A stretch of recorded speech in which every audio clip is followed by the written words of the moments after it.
নমস্কার বন্ধুরা, আমাদের এই চ্যানেলে আপনাদের প্রত্যেককে স্বাগত। আজকে আমরা কেদারনাথ, যা দ্বাদশ জ্যোতির্লিঙ্গের মধ্যে অন্যতম ধর্মীয় এক পীঠস্থান, এই মন্দিরের একটি সত্য ঘটনা সম্পর্কে আপনাদের জানাবো। তাই বন্ধুরা, ভিডিওটা স্কিপ না করে শেষ অবধি দেখার অনুরোধ রাখলাম। সময়টা ছিল অনেক কাল আগের। তখন কেদারনাথ ধামে যেতে গেলে গরু বা ঘোড়ার গাড়ি বা পায়ে হেঁটেই যেতে হতো। তা ছিল খুবই কষ্টকর, কিন্তু দেবাদিদেব মহাদেব তার ভক্তের সকল কষ্ট ও বাধা দূর করে দেন। এমনই এক ভক্তের কেদারনাথ যাত্রা সম্পর্কে আজকের আমাদের ভিডিও। সেই ভক্ত তার মায়ের সাথে এক গ্রামে বাস করতেন। মা, আমি কেদারনাথ যাব। আমি কালকে রাত্রে স্বপ্ন দেখেছি আমি কেদারনাথ যাচ্ছি দেবাদিদেব মহাদেবকে দর্শন করতে। তুই কি বলছিস বাবা? সে তো অনেক দূর, আর তুই একা একা কি করে যাবি? সেখানে যেতে গেলে তো 2 মাস ধরে হেঁটে যেতে হয়, আর তুই একা একা অত দূর হেঁটে হেঁটে যেতে পারবি? আর তুই যদি চলে যাস, আমাকে কে দেখবে? আমি একা একা থাকবো কি করে? আমার শরীর এত খারাপ। না, আমি যাবই। আমি তো তোমার শরীর সুস্থ করার জন্যই যাচ্ছি। ওখানে গিয়ে দেবাদিদেব মহাদেবের কাছে আমি প্রার্থনা করব আমার মা যেন তাড়াতাড়ি সুস্থ হয়ে ওঠে। আমাকে তুমি বারণ করো না মা, আমি যাবই। তুই যখন মনস্থির করেই নিয়েছিস বাবা, তাহলে যা, গিয়ে মহাদেবের দর্শন করে আয়। আমারও খুব ইচ্ছা যে তুই দর্শন করে আয়। সাবধানে যাস বাবা। 2 মাস কিন্তু তোকে কষ্ট করে হেঁটে হেঁটে যেতে হবে। হ্যাঁ মা, তুমি একদম চিন্তা করো না, আমি ঠিক চলে যাব। বাবা ভোলেনাথের নাম করতে করতে আমি সব বাধা পেরিয়ে আমি ঠিক যাব। আমাকে বাবার কাছে যেতেই হবে। আমাকে তো তার দর্শন করতেই হবে মা। তোমার এত শরীর খারাপ, আমি তাকে দর্শন করে বলবো আমার মাকে তুমি তাড়াতাড়ি সুস্থ করে দাও বাবা। তুমি দেখো মা, তুমি কিন্তু একদম চিন্তা করো না। তুমি কিন্তু সাবধানে থেকো। তুমি কিন্তু ভালো থেকো মা।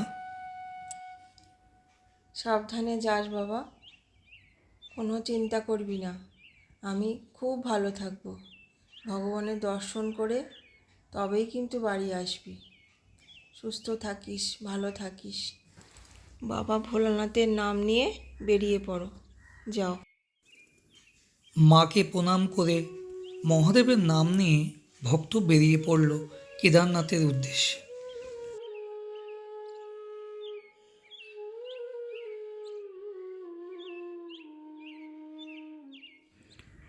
পথে যেতে যেতে ভক্তকে অনেক বাধা বিপত্তির সম্মুখীন হতে হয়েছিল, কিন্তু ভক্ত মুখে শুধু জয় বাবা মহাদেব, জয় বাবা কেদারনাথ করতে করতে সে এগিয়ে চলেছে। যারা আমাদের চ্যানেলে নতুন এসছেন তাদের উদ্দেশ্যে বলা, অবশ্যই সাবস্ক্রাইব করবেন এবং বেল আইকনটি প্রেস করে রাখবেন, যাতে এই রকম নতুন নতুন ধর্মীয় ভিডিও আপনাদের সামনে সবার আগে পৌঁছে যায়। লাইক এবং শেয়ার করতে একদম ভুলবেন না কিন্তু।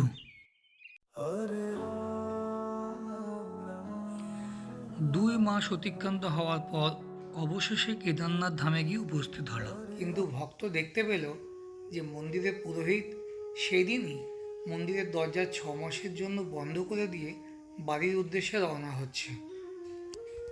সে পুরোহিতকে বারংবার অনুনয় বিনয় করতে লাগলো যে একটু বারের জন্য তাকে বাবার দর্শন করতে দেওয়া হোক, কিন্তু পুরোহিত একবারের জন্য সেদিকে কর্ণপাত করলো না।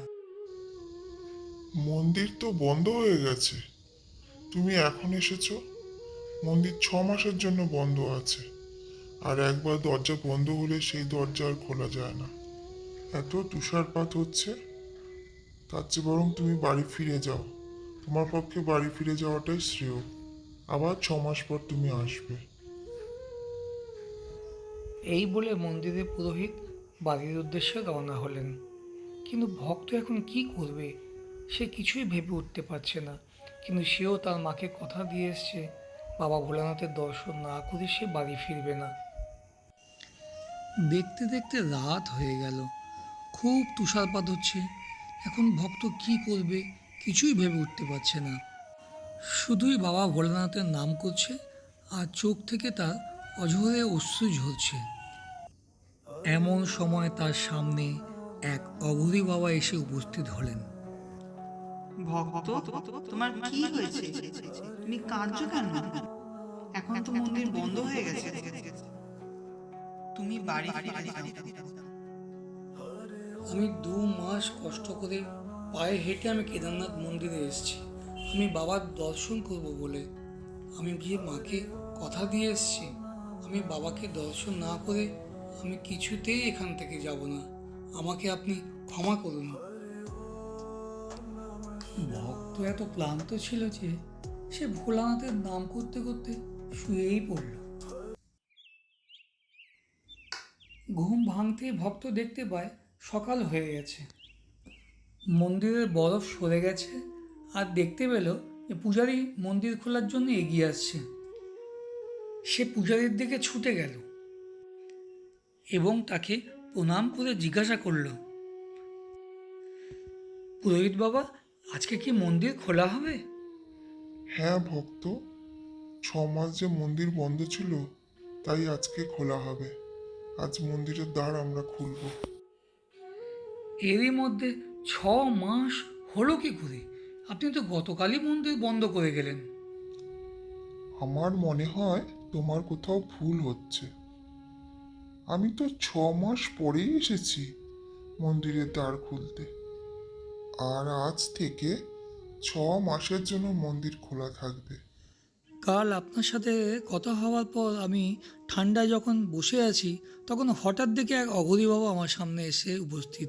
তিনিও আমাকে চলে যেতে বললেন। আমি তার কথা না শুনে আমি শুয়ে পড়লাম। তখন আজকে দেখি ঘুম থেকে উঠে আপনি আসছেন। ও আচ্ছা আচ্ছা, এবার আমার মনে পড়েছে। হ্যাঁ, যেদিন আমি মন্দির বন্ধ করে যাচ্ছি সেদিন আপনি আমার কাছে এসে অনেক অনুরোধ করেছিলেন একবার ভগবানের দর্শনের জন্য। এবার আমার মনে পড়েছে। আচ্ছা বলুন তো, ওই অঘরী বাবা দেখতে কেমন ছিল? অঘরী বাবা, মাথায় তার লম্বা জটা, কপালে তার ত্রিনয়ন আর হাতে এক বড় ত্রিশূল। এইবার বুঝতে পেরেছি, এ তো সাক্ষাৎ মহাদেব এসে আপনাকে দর্শন দিয়ে গেছে। আপনি তো ভাগ্যবান, স্বয়ং ভগবান আপনাকে এসে নিজে দর্শন দিয়ে গেছে। ধন্য আপনি, আপনার জীবন ধন্য হলো। জয় বাবা কেদারনাথের জয়, জয় বাবা ভোলেনাথের জয়। আমাদের এই ভিডিওটা কেমন লাগলো অবশ্যই কমেন্টসে লিখে জানাবেন। আর যারা ভগবান মহাদেবের ভক্ত তারা অবশ্যই কমেন্টসে ওম নমঃ শিবায় লিখে আমাদের জানাবেন। নমস্কার।